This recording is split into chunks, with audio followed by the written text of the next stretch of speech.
Having a corporate or charity golf event? Backswing Golf Events can supply your tournament with personable, professional golfers to entertain and fundraise on the golf course.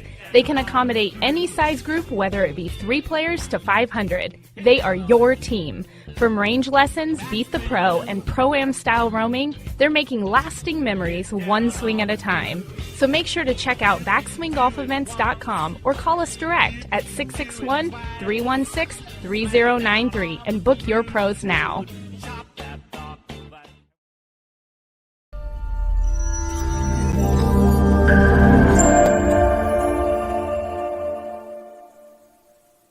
Good morning, everyone, and welcome to On Par with Amanda. This morning, we are proud to have the one and only Golffather joining. Woo! Hi! Back by popular demand. No, we've been having a good run with Biggs, so we thought we'd switch up the mix today.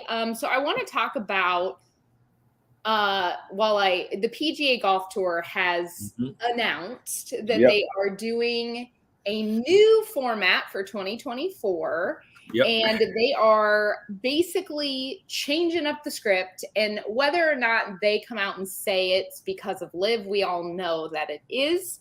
So they are making a new change by having a little different structure. So we're used to 4-day events with a cut after 2 days. Fields are, I don't know what they run right now. How many players? 125, about 100. Yeah. 100, yeah. So they are doing smaller, limited fields between 70 and 80 players with no cut. So it is going to be a different, I'm assuming it's still 4 days, just no cut. Very good question. I'm trying to figure out is if everyone gets paid because there isn't a cut, or if they just pay down to a certain mark. From what I was reading, those events, it's allegedly going to be 8 events. They agreed to 8 events that they were going to do. No majors will be impacted. Everything else is going to stay the same, minus those 8. With the limited field, is going to give more of the incentive for the bigger names, because you know how the bigger names don't do the whole entire swing. So they're trying to get more of the bigger names to all of those events in lieu of just the big events that they have for the FedEx. They're raising FedEx points for the lesser ones.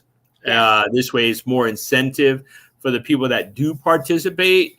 They're talking about the money structure. It looks like everybody's going to get paid. Yeah. Everybody that shows up to that event. You know, usually for those types of events, you do pay the whole field because you have quite a bit less. I will say so we talk about LIV all the time, and PGA is very strategic. They're not dumb. They've been in the game for a long time. They, through this article, try to make it seem like it's just a great idea. It's just what we should do.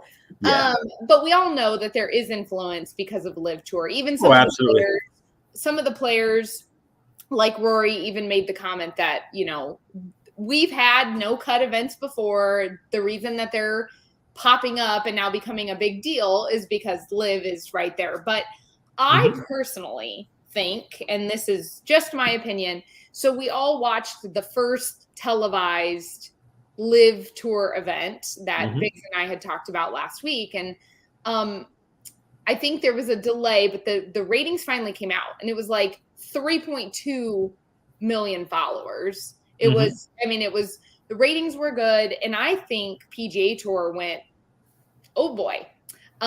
So they're hoping, and this is Xander Schauffele, he said that little kids or whomever, they don't have to worry about a cut because they can go out. Like you said, they have their own things going on the weekends. And it's sometimes hard if you're a little kid and you have baseball practice or you have a game, they can still go out on Sunday and know that their big players are still going to be in the field on Sunday and over the weekend because there's no cut.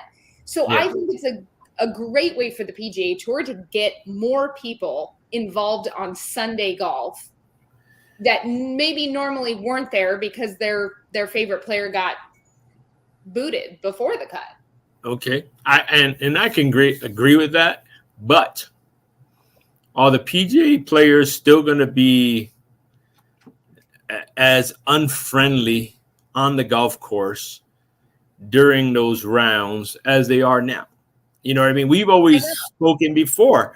Right. LPGA is totally different. You go to a women's event, which I love. I've said it for years and years and years. If I have to go to an event, I'd rather go to the women's event because they're going to be smiling. They're going to be hitting the little boys, little girls' hands as they walk through. And when they go to hit their shot, then they're on their game and it's fine. Between walking and between holes and doing the stuff, they're amazing, interactive, and everything else. This live golf, all those guys that be and all this other stuff, now all of a sudden they can listen to music because it doesn't affect them. Why? Because they're getting paid. There's now no sign autographs in the middle of round. Why? Because they're getting paid. That one shot doesn't mean $400,000 or $500,000 if they miss a shot. Now it doesn't matter. On the PGA Tour, you still cut it. You still have 70 field, 70 to 80 field. That little boy, little girl still in the stands on that Sunday. Yeah. And you got, you're in the hunt for the money. Do you still be the same person you were all these other years? I will say I've played in both styles of events. I've played in, obviously, majority of them. There's a cut and you get paid if you make the cut. But I played a little bit on the Canadian Women's Tour, and they had a few events over there that were no cut.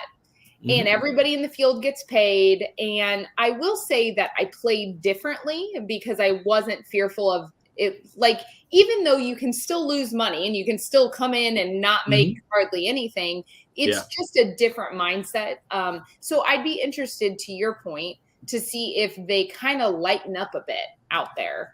And like you said, interact more with the fans. And to be honest, if that's what it takes, if a no-cut tournament is what it takes to get them to not be jerks and have them engage, I think that's great. I will say there's going to be a lot of people frustrated because 125 field down to a 70 to 80 person field. It's reducing the eligibility, and it's a lot. It's already hard enough on the PGA Tour to get into an event. Absolutely. Yeah, we talked about after on the second hour of last week's show, and I'm like, okay, so you eliminate 45 to 50 potential golfers. You eliminate that, all of them, right? Right. What about these guys? You have the amateurs, you have the Monday qualifiers. There's no more Cinderella. You eliminate the Cinderella story from those events because now you have these guys. Players. Yeah. Now it's just them. There's nobody going to be able to fight for those events. I think it minimizes the other tours that are underneath it now because you fight to get into that. And if you're on the low end of that scale, if you're not in the top 80 or top 70, as they're talking between 70 and 80, they haven't made their mind up. You don't even get a shot. So you don't have that guy that goes out there and he was ranked 119th in the world, and then he goes and wins the $3 million first prize at not a major, but a big event. It's gonna change that dynamic for sure. And so Monahan has like a list here of the designated events players that are eligible to compete. It's the top 50 players from the previous year's FedEx Cup point list. The top 10 players not otherwise eligible, so just the straight up top 10. The top 5 players not otherwise eligible for earning FedEx Cups between events. So so that you just keep going down the list. And then current year PGA Tour winners, and then PGA Tour members in the top 30 official world golf ranking. So you can see across this board, if you aren't a top 50 FedEx Cup point earner or the 10 spots after that, essentially. And the top 30 in the actual golf world ranking. Like where do you go? That's what I'm saying. So they're going to do away with Monday qualifying? I have no idea what is in their mind. If you already set the field to 70, and you already have all this thing listed. If you got to be in the top 50, you got to be this, you got to be that. Where's the Monday qualifier? Where's that guy that's ranked 120th? So I guess he doesn't have, they're not making it eligible. So now, which it's already hard enough, I've caddied for guys that have been trying to make it, and Monday qualify is the fastest route, but it's the hardest route to get to the PGA Tour, because otherwise you have to play on, you have to play on the mini tours, then you got to play on the web, then you got to, I mean, it's still a route. It's still an opportunity. You have guys that never finished in the top 100 before that are winning. You need to put 4 amazing rounds together. Yes. And if you can do that, you're a winner. And that's exactly the whole point, is you're limiting the field to 70 players that are already within the top 100 players in the world. Well, in the top 50, essentially, maybe 70. But I don't understand how you don't have any other route besides literally getting inside the top 100 ranking. You don't. I think if I'm that player, I go to live, because I'm not going to get an opportunity here. No, you don't. And the thing is, okay, I got guaranteed money. And I think that's what it is, guaranteed money. When you create that 70-day spot, some of the money's guaranteed during that but event. If you're you're paying your top performers to be there. Yes. And you know what I mean? So what makes you any different? You're cutting the field. Right. The whole thing about golf, besides being you can't even say that it's not a gentleman's sport anymore, because it's a sport, but it's a sport that you have to have respect. Yes. You have dignity. There's a lot of morals that go allegedly into golf. And now we're saying, okay, nope, we're going to do the same thing. We're going to put our best out there, and that's what you're going to see, and we're going to pay them for showing up. Yeah, I just don't. I'm interested to see where this heads, and it's early.